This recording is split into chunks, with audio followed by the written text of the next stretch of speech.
Hi guys, Jorge from Sharp11 Music here, and today I want to talk about this recent poll I put out about how you guys use a solo transcription to improve your playing. The results are really interesting, but I'm worried you might be leaving a lot of benefits still on the table. I'll give you a bunch of questions you can ask yourself before transcribing or watching one of our transcription videos or others, of course, and get way more out of it.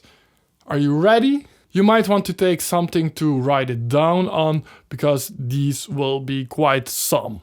The first thing before you would start transcribing a solo that you like is to answer this question.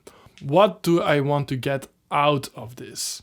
What is it that I want to learn from it? That's a very important question, and a lot of people really neglect it. More on that later. And then the next question to answer is, what do I like about it intuitively? Well, you most likely decided to go and transcribe that particular solo because intuitively you've liked some parts of it or the whole thing or whatever. So put that into words and write it down if you can. It might take some time to go through the whole transcribing process, so you might forget what it was initially that really attracted to you. Try to be as specific as possible, and also in a moment I will give you ways how to do that. And then after the solo, then you ask yourself the question, what do I like about it now? This might seem a really weird question, but I've transcribed over 150 solos so far, and it happened actually quite a lot of times that I ended up liking different stuff from the original reasons that I started actually transcribing that solo for. And again, try to be as specific as possible. And how do you do that? How are you specific about just some sounds you like? Let me give you some ideas. Let's say it's a specific lick you like.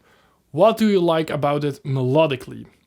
We tend to overemphasize, certainly in jazz, the melodic content, but it's obviously really okay to go about the melodic content. Is it a specific scale or just a group of 4 notes in combination that you like? Is it arpeggio? Whatever it is, try to see that concept. Secondly, maybe it's something rhythmic that you like. Maybe it's some acceleration in the line through a triplet, or it might be a syncopation, or maybe even some more difficult stuff, some cross rhythms, anything. But it can also be the phrasing that you like so much. And I know this is the case, for example, for me. There is a Cannonball solo which I transcribed and also covered, which is up on the channel, and that's one on Work Song.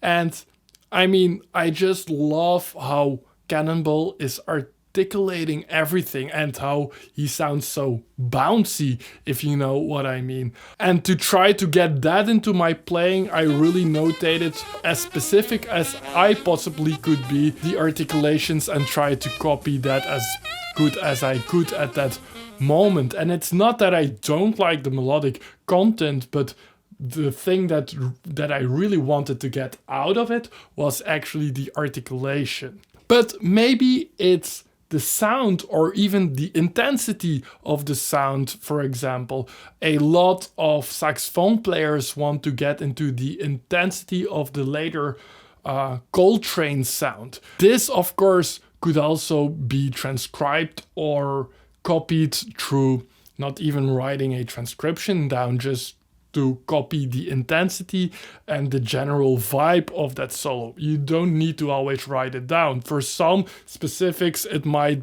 come in handier. For others, it doesn't. Think about the context. It might be something like, for example, Earth, Wind & Fire has a tune after the love has gone, and on the end there is a saxophone solo. And you might like the fact that it's a saxophone player that blows some kind of jazz lines over a pop tune. But it can also be the interplay in a solo, in a improvised solo between the different players on stage. For example, if the drummer is, coming in with a bit the same rhythmic pattern or answering to the soloist, or there are maybe even more players involved.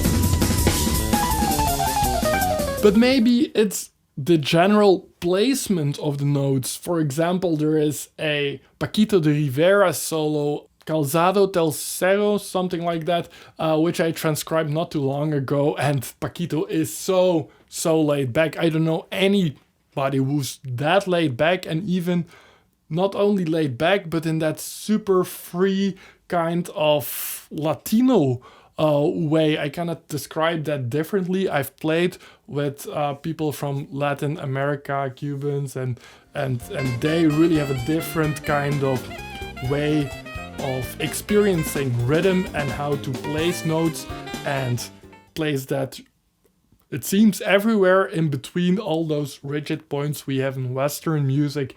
But Paquito does that in such a great way. He really goes back, goes forward, and the complete placement of all his notes, which are in general super laid back, was what I really loved about that one. I'll leave a link to that one up here somewhere. Okay, and then this was about a specific lick, but it can also be about the bigger picture, the complete solo, the meta view, bird's eye view. Is it dance, for example, just dance with notes, or is it really with a lot of space?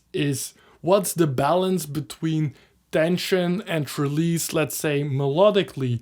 Or what's the general intensity curve? We assume a bit overly, I think, that we start in a low point and we build a solo to a climax or to a high point.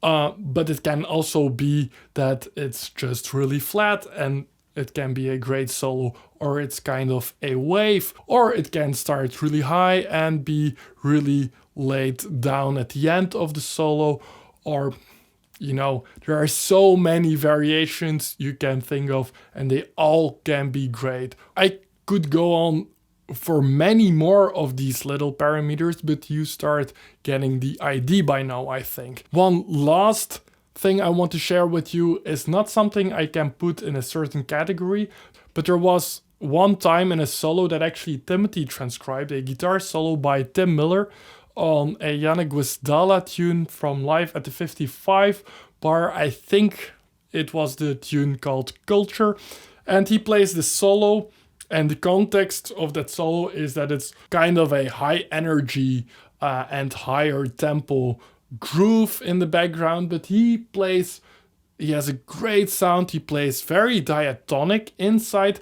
doesn't go into this groove that kind of invites into double time feel also for the soloist. And then there is a point at the end of the solo, which is the cue to go to the end of the solo, and it goes into the bridge of that tune. And a bridge mostly is designed to lift, lift the tune. So that's also what the band does. The drummer is getting into an even more complex groove, and all the other players are, playing a little bit more intense. But what I like about Tim Miller is that he just stays with his original idea of a very diatonic and flowing solo. So he doesn't lift his solo at all. He lets the others do that job, and he keeps his cool so much. I never could have done that, and I guess most of the players would go with there's a lift and we go to the end of the solo, so we have to play a bit faster, perhaps a bit higher, I don't know, everything that can lift a solo. But he doesn't, and that's something I love about that solo, that the fact he doesn't, and how that kind of works, on top of each other. I know that was a lot of talking by me, and I will wrap up with answering this question for you. Why is it that I transcribe so much? Well, for me it is because I want to uncover my own taste to myself. I want to clarify my own taste to myself. And for Timothy, that's the same. If we, listen to something intuitively, but we are, grabbed by that so much. You just want to know what is happening and you want to get a sense of the abstract idea. It's like a magician, and you go to a performance and you see a magician doing a certain trick. You know, I'm the kind of guy, and Timothy as well, you know, that wants to know what it is that is that crazy illusion, or, you know, that crazy, beautiful visual thing that is happening. And that's what transcribing is about. And then, you know, don't copy it exactly, just copy some ideas, or try to start with a abstract idea and then, you know, mold it into your own. And you can, if you have different concepts, combine those and you get to a complete authentic way, I think, of playing. And I wanted to leave this for last. That's why I don't do so much licks anymore, barely any the last 5 years. It can come in handy when you're starting out with improvisation, I think. So it also really depends on what your goal is. That was the start also of the video. If your goal is, by the way, just as a amateur, your dream is to play a certain Charlie Parker solo that you love, and you can do that in the end, then that's a super great reason as well to do a solo transcription or to play a solo transcription, I think. And a lick can also be really helpful at a certain place and time in your development, at least according to me. I hope this was something of value to you. If there are different ideas that you have, please let me know what it is that you've already benefited from certain solo transcriptions. If it's your own, perhaps one of ours, I really would like to know that. Drop those in the comments. If you've made it till here, you might also want to subscribe and like the video. That would help tremendously. Anyways, I'm Jorre from Sharp 11 Music, and see you in next time.